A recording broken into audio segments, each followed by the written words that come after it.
ইলেকট্রোস্ট্যাটিক্সে কন্ডাক্টরের কিছু গুরুত্বপূর্ণ প্রপার্টিজ নিয়ে আলোচনা করব। যদি একটা কন্ডাক্টরের উপরে চার্জ কন্ডাক্টর যদি হয়, কন্ডাক্টর উপরে কোনো চার্জ রেখে দেওয়া হয়, তাহলে কি হবে? সেই চার্জগুলো সারফেসের উপরে ফ্রিলি মুভ করবে যতক্ষণ পর্যন্ত তারা স্ট্যাটিক না হবে। তার মানে কি? তার মানে যতক্ষণ পর্যন্ত কন্ডাক্টরটা একটা ইকুইপোটেনশিয়াল রিজিয়ান তৈরি না করবে ততক্ষণ পর্যন্ত চার্জটা মুভ করবে কন্ডাক্টরের উপরে। যখন কন্ডাক্টরের উপরে মানে তার সারফেসের উপরে চার্জটা স্ট্যাটিক হবে, অর্থাৎ আমরা ইলেকট্রোস্ট্যাটিক যদি নিয়ে আসি সেখানে, তাহলে ইলেকট্রোস্ট্যাটিক সেটাকে বলা হচ্ছে স্ট্যাটিক কন্ডিশন। তখন কি হবে? তখন হচ্ছে যে যেহেতু চার্জগুলো স্ট্যাটিক হয়ে গেছে, সারফেস হচ্ছে সেই সময় সারফেসটাকে বলা হচ্ছে ইকুইপোটেনশিয়াল রিজিয়ন অফ স্পেস বলা হয় সেই পজিশনটাকে। সেই সময় কিন্তু এই স্ট্যাটিক কন্ডিশনে কোনো রকম ইলেকট্রিক ফিল্ড কন্ডাক্টর থেকে পাওয়া যাবে না, অর্থাৎ electric field in a conductor is zero.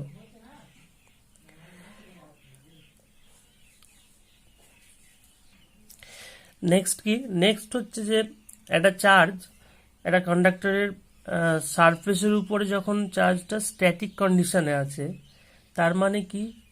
তার মানে electric field vanish everywhere inside a conductor, অর্থাৎ কন্ডাক্টরের ভেতরের বিভিন্ন পয়েন্টে কি হবে? ইলেকট্রিক ফিল্ড ভ্যানিশ করবে। তার মানে কি? তার মানে হচ্ছে আমরা যে ফর্মুলা পাই যে ডেল ডট ই, এটা ইকুয়াল টু আমরা কি জানি? Del dot E equal to হচ্ছে রো বাই এপসাইলন জিরো। তাহলে inside of the conductor rho equal to zero, তার মানে হচ্ছে del dot E equal to হচ্ছে কি জিরো। তার মানে রো হচ্ছে কন্ডাক্টরের ভেতর পোর্শনে, সারফেসের ভেতরে, কন্ডাক্টরের ভেতরে রো হচ্ছে অলওয়েজ জিরো। এবার স্ট্যাটিক কন্ডিশনে আমরা যদি একটা কন্ডাক্টর, এই যে কন্ডাক্টর আছে, সাপোজ এরকম একটা সারফেস কন্ডাক্টর যদি হয়, তাহলে এই কন্ডাক্টরের উপরে যদি একটা গসিয়ান সারফেস আমরা কনসিডার করি, এটা একটা গসিয়ান সারফেস, আর এটা টোটাল একটা বড় একটা কন্ডাক্টর, তার সারফেস লেখা হচ্ছে, তাহলে ইলেকট্রিক ফিল্ড অলওয়েজ আপওয়ার্ড ই, অর্থাৎ হচ্ছে যে এইখানে সারফেসের উপর পারপেন্ডিকুলার, সবসময় কন্ডাক্টরের সারফেসের উপর পারপেন্ডিকুলার। এটা মানে কারণটা হচ্ছে খুবই সিম্পল। যদি ইলেকট্রিক ফিল্ড এর উপরে হয়, ট্যানজেন্সিয়াল হয় বা এইদিকে হয়, সারফেসের গা বেয়ে যদি যায়, তার মানে কি? ইলেকট্রিক ফিল্ড হলে কি হবে? ইলেকট্রিক ফিল্ড তৈরি হলে কি হবে? অলওয়েজ চার্জ, উপরে সারফেসে যে চার্জ আছে, চার্জগুলো মুভ করবে। তার মানে এটা একটা ইকুইপোটেনশিয়াল সারফেস তৈরি হচ্ছে না, অলওয়েজ মুভ করে যাচ্ছে। অর্থাৎ এই বরাবর, সারফেস বরাবর কোনো রকম কন্ডাক্টরের উপরে কোনো রকম ইলেকট্রিক ফিল্ড তৈরি হয় না। তাহলে অলওয়েজ হচ্ছে পারপেন্ডিকুলার টু দ্য কন্ডাক্টর।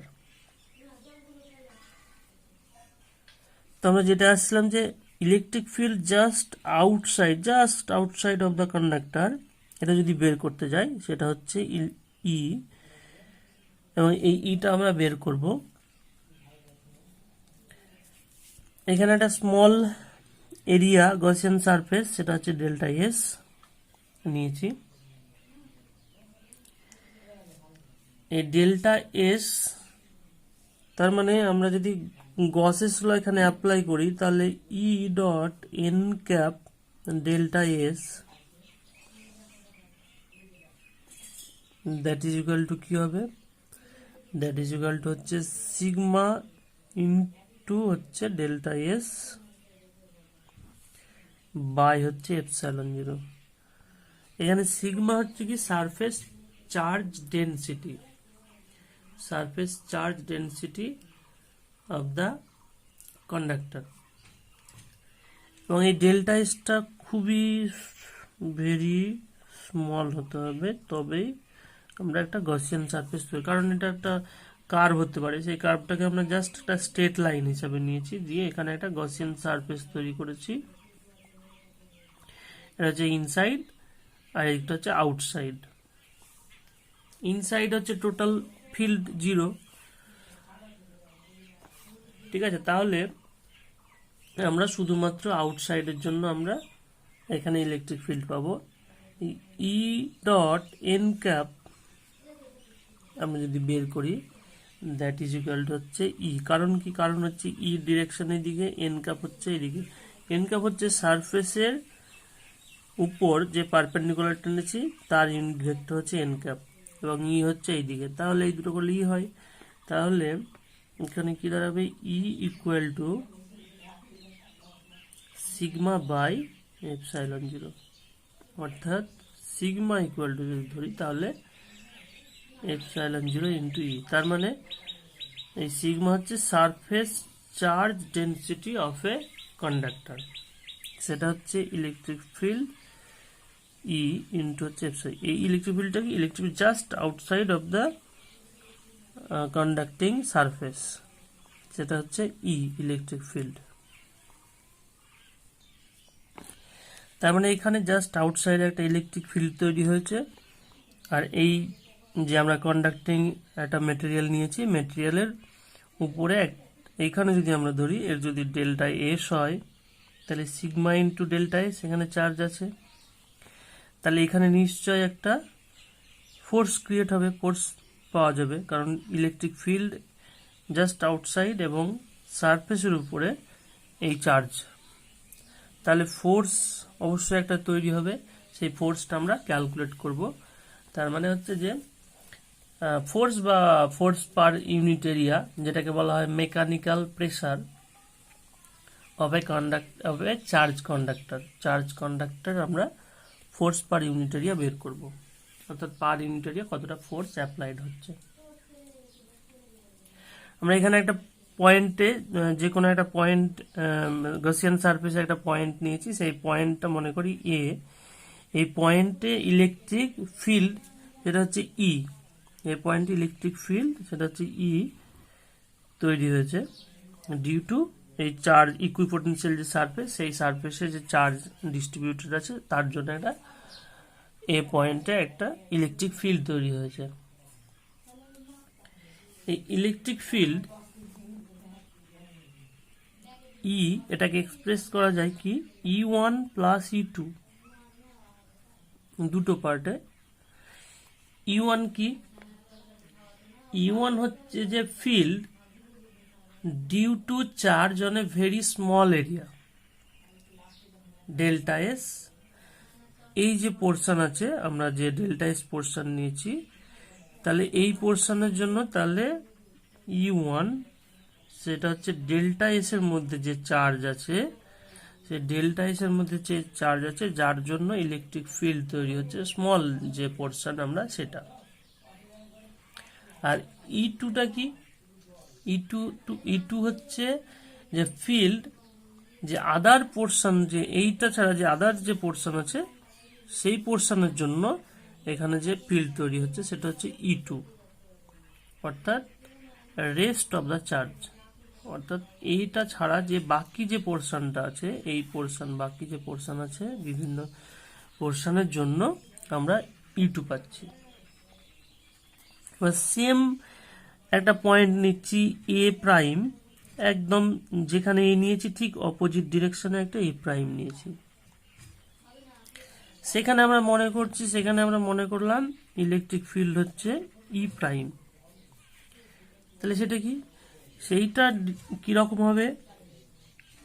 সেটা হচ্ছে যে, সেটাও আমরা লিখবো কি, সেটা হচ্ছে E1, সেটা মাইনাস হবে। কারণ হচ্ছে যে এইটা যদি সারফেস, এই যে সারফেসটা নেওয়া হচ্ছে, এটাকে যদি আমরা ভেঙে লিখি, এটা জাস্ট একটা সারফেস, তাহলে এইদিকে একটা পার্ট হবে, এইদিকে একটা পার্ট হবে, যদি শুধু সারফেস হয়।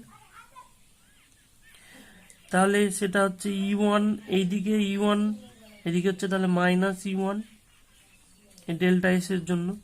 তাহলে এটা মাইনাস, যেহেতু উল্টো দিকে আছে সেহেতু মাইনাস হবে। প্লাস হচ্ছে রেস্ট অফ পোর্শনের জন্য E2, এইটা একই দিকে থাকবে, সেম, অর্থাৎ এই দিকেই থাকবে। ডিউ টু আদার্স পোর্শনের জন্য সেম এই দিকে থাকলো E2। তাহলে ভেতরে টোটাল চার্জ কি হবে, টোটাল ইলেকট্রিক ফিল্ড কি হবে, টোটাল ইলেকট্রিক ফিল্ড হচ্ছে 0। তার মানে কি, তার মানে এখানে হচ্ছে U1 ইকুয়াল টু হচ্ছে E2।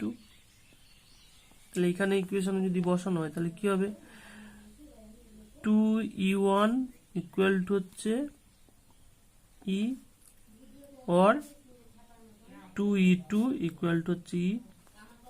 তার মানে কি E1 ইকুয়াল টু হচ্ছে E/2 E2, অর্থাৎ E1 equal to E2 equal to E/2। ই মানে কি, মানে আমরা দেখেছি ই মানে পেয়েছি হচ্ছে, তাহলে E1 ইকুয়াল টু হচ্ছে সিগমা বাই 2 এপসাইলন 0, অর্থাৎ আমরা E1 এবং E2 টা পেয়ে গেলাম সিগমা বাই 2 এপসাইলন 0। তাহলে এবার ফোর্স বের করব। এফ ইকুয়াল টু, আমি জাস্ট ম্যাগনিটিউড বের করছি, সিগমা ইন্টু ডেল্টা এস এই পোর্শনে, এইখানে স্মল সারফেসের জন্য যে আমরা ডেল্টা এস সারফেস নিয়েছি তার জন্য, এইখানে ডেল্টা এস যে সারফেস নিয়েছি তার জন্য কি হচ্ছে সিগমা, সিগমা হচ্ছে surface charge density of the conductor. তাহলে সিগমা ইন্টু ডেল্টা এস সেটা হচ্ছে চার্জ, ইন্টু হচ্ছে ওই যে আমি যে পয়েন্টটা নিয়েছি সেটা হচ্ছে E1, সেটা E1। তাহলে আমরা জানি কি F equal two kiwi, F equal to হচ্ছে কিউই ফোর্স। তাহলে কিউ এই পোর্শনটা হচ্ছে কিউ, আর এটা হচ্ছে ই, দ্যাট ইজ ইকুয়াল টু, তাহলে সিগমা ডেল্টা এস মানে হচ্ছে সিগমা বাই 2 এপসাইলন 0।